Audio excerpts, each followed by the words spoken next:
صباح الخير. النهاردة هنعمل الجلاش الحادق اللحمة المفرومة. هنعمله مورق ومش لازق في الصينية، وهنعالج كل المشاكل اللي بتقابلنا في صينية الجلاش. عملنا قبل كده مع بعض الجلاش الحلو ونال اعجابكم الحمد لله، وان شاء الله النهاردة كمان الجلاش الحادق ينول اعجابكم. هنعملها بطريقة بسيطة وسريعة، مش بتاخد وقت مننا خالص، وفي نفس الوقت هنقول على شوية تريكات تفرق كتير في طعم الجلاش.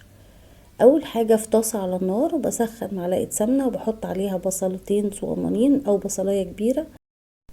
هقلب البصل في السمنة شوية لغاية لما يبدأ يصفر معايا، وبعد كده بنزل بكمية اللحمة المفرومة. انا عندي هنا نص كيلو لحمة مفرومة، عايزين تقللوا او تزودوا براحتكم. بالنسبة للتوابل اللي هنستخدمها في تعصيج اللحمة عبارة عن ملح وفلفل وربع معلقة من جوز الطيب وربع معلقة من الحبهان المطحون، ولو عندنا كمان بهارات لحمة ممكن نحط ربع معلقة صغيرة. لما اللحمة تنزل ميتها وتبدأ المية تتبخر، خلاص بنضيف معلقتين صلصة، او لو عندنا 4 حبات طماطم بنفرمهم ونصفيهم ونحطهم على النار يتسبكوا شوية عشان يبقوا تقال، وبعد كده بنضيفهم على اللحمة. الخطوة دي بتدي للحمة طعم احسن، وكمان في نفس الوقت بتديها لون افضل. واللي حابب في الخطوة دي ان هو يضيف فلفل الوان عشان نرفع القيمة الغذائية مفيش مشكلة. عندي هنا لفة من الجلاش او بما يعادل نص كيلو، يعني حوالي من 12 ل 14 ورقة من ورقات الجلاش.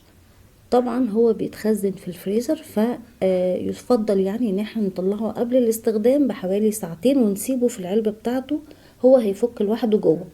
بس لما نيجي نستخدمه نحطه ما بين فوطين علشان خاطر يفضل طري لغاية اخر ورقة هنستخدمها. حضرت هنا معلقتين سمنة وعليهم معلقة زيت، وهدهن الصينية اللي هرص فيها الجلاش. الجلاش برصه زي ما احنا شايفين كده من الاربع اتجاهات، بحط ورقة جلاش في كل اتجاه، نصها برا الصينية ونصها جوه.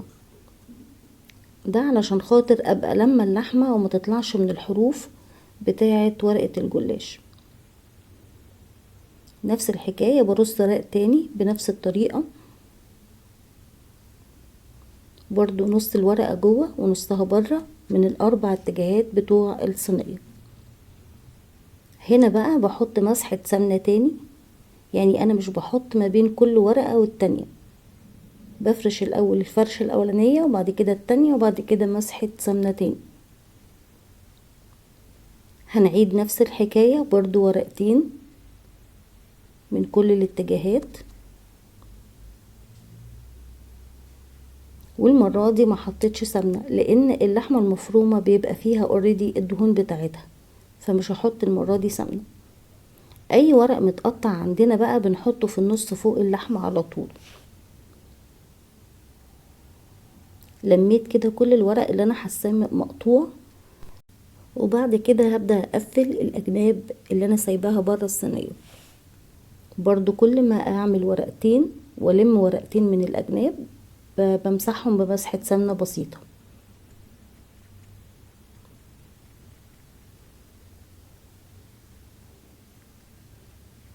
كده لغاية لما اخلص كل الاجناب اللي انا سايباها بره.